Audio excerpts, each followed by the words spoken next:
Just got the Switch 2. I pre-ordered this thing. I also waited in line so I could pick it up. I got this one from Best Buy. So we got the screen right here, the main everything. Super nice and clean look, Switch 2.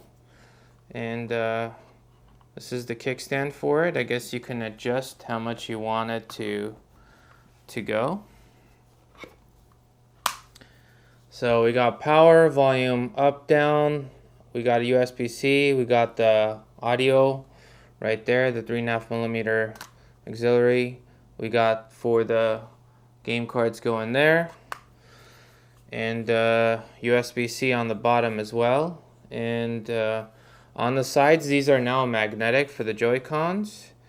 And the micro SD card goes right there. I don't know if you guys could see that in the camera, but yeah, it goes right there. And it looks like we got some speakers. And we got the Joy-Cons. Nice and clean look. Got a bunch of buttons. So this is what actually takes it out. And yeah, you can. It also comes with something that you could place right here, and you could play it like this as well. But let's just actually connect it. I like the fact that they have the colors. So it's magnetic, and to take it out, basically just push that, and then it'll pop out. See, does this move? There's a little bit of flex on this. I'm glad the case I got, which is coming tomorrow, the case I got should keep this thing intact. But it's very similar to a normal Switch. In fact, let's take out this Switch from the case so you guys could see. This is the Switch OLED. And very clearly, the screen is definitely a lot larger on the new Switch 2 versus the Switch OLED. And the Switch OLED is actually larger than the original Switch. So this thing is even bigger than that. The one thing I do wish is this thing had OLED, but we'll see the contrast ratio because I do like the OLED on this. Got my Mario Kart download, some info, comes with an HDMI, and these are for the Joy-Cons. So let's pop out the Joy-Cons. Again, you push this button. It's almost like a hard press. Comes out pretty easily once you push it in. This thing has a larger side and a smaller side right there.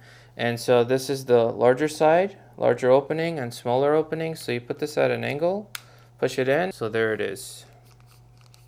We have the Switch 2 right here. Just love how that clicks in. It's so awesome.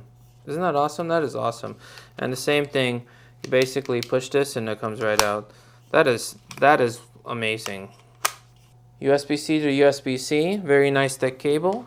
Now the power adapter is 100 to 240 volts, but it can output at 15 watts, 27 watts, 45 watts, and 60 watts. So there's that, USB-C. And we got the docking station essentially. So this part comes out, we have the USB-C for the power, we have an HDMI, and we have an Ethernet if you want to plug it in to your LAN. We got two USB-A's in the front. And looks like there's a little indicator right there as well. And the Switch 2 basically just slides right into the docking station. And there it is. So I transferred over everything from the Switch to the Switch 2. So now it's downloading these games. I did upgrade both Zeldas to the Switch 2 edition.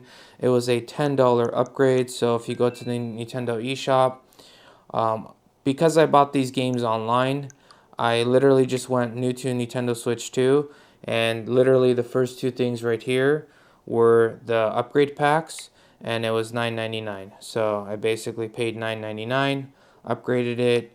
It's wonderful because it already saw that I purchased it, and that's all I had to do. And now it's actually downloading the Switch 2 editions. It says Switch 2 edition and Switch 2 edition right there. But it's going to download it after it downloads Mario Kart World, and then I'll start downloading it. And you can actually, if you click on this and click on download options, you can say, oh, download this first.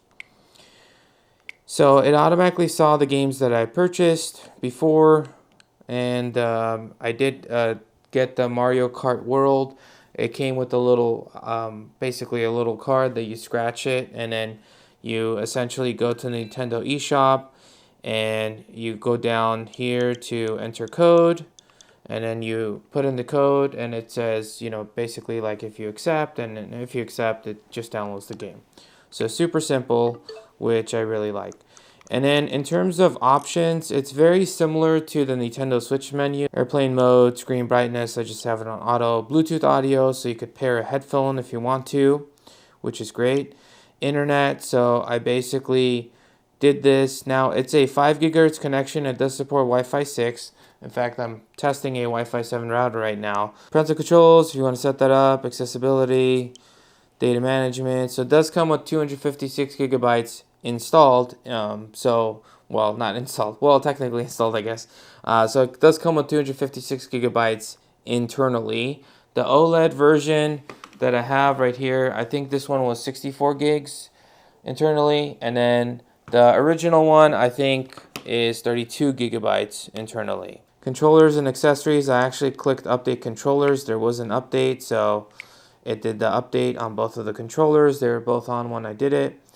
And yeah, audio and display. Oh, display. So TV resolution does support up to 4K, which is great. And it does say 120 hertz. And it also has the ALLM, HDR, so it's like fantastic. And then all the other regular stuff basically that you would expect in a Nintendo Switch. So yeah, system update, you can change your system nickname there. And we could check for an update, but it's already up to date. So, and I haven't played Mario Kart in a while.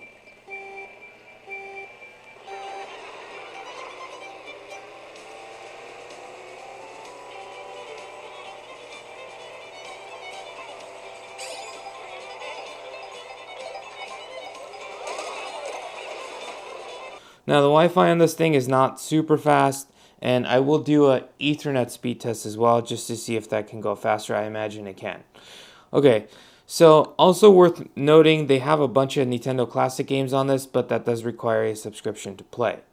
So I could download this, and there's a bunch of cool games on there. There's GoldenEye, there's Zelda, and Ocarina of Time, I believe, and there's a whole bunch of other N64 games, and then there's SNES, NES, whole bunch of that stuff. But that part of it does require a separate subscription. Now, let's see how fast it takes.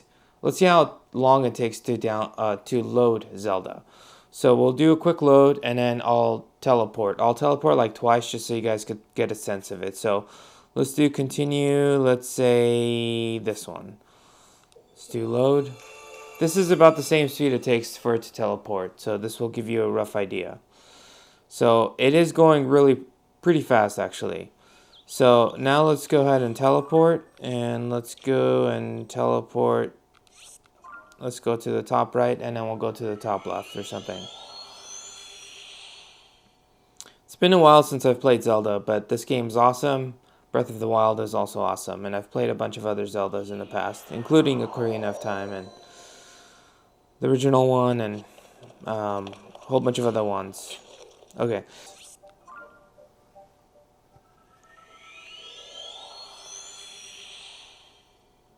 I did beat this game, not fully, but it's very, very fun. So now I'm going to play a little bit more, try to beat it more completely like I did with Breath of the Wild. Okay, now I'm freezing here. And just for kicks, let's go to the depths.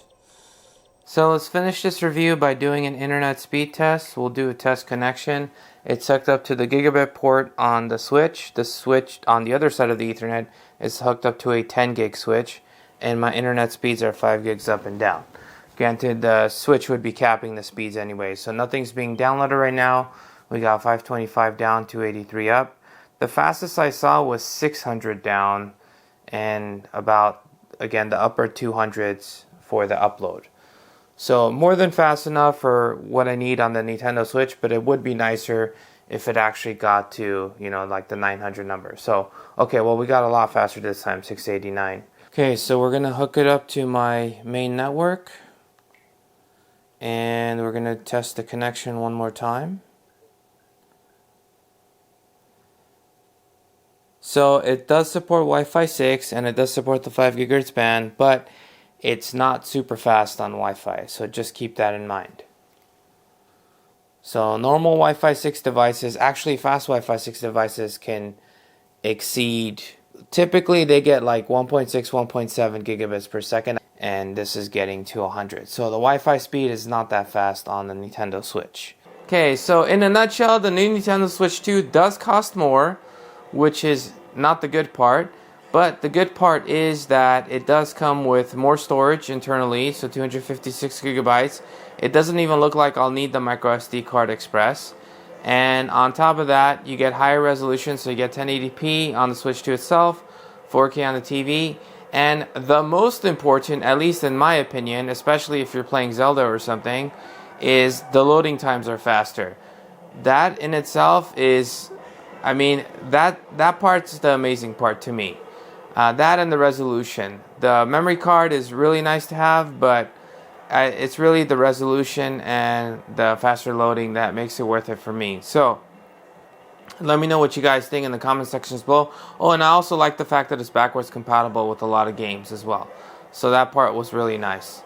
So, and I could play Zelda on higher quality, which, again, there it is. So, if you guys enjoyed this video, smash that subscribe button.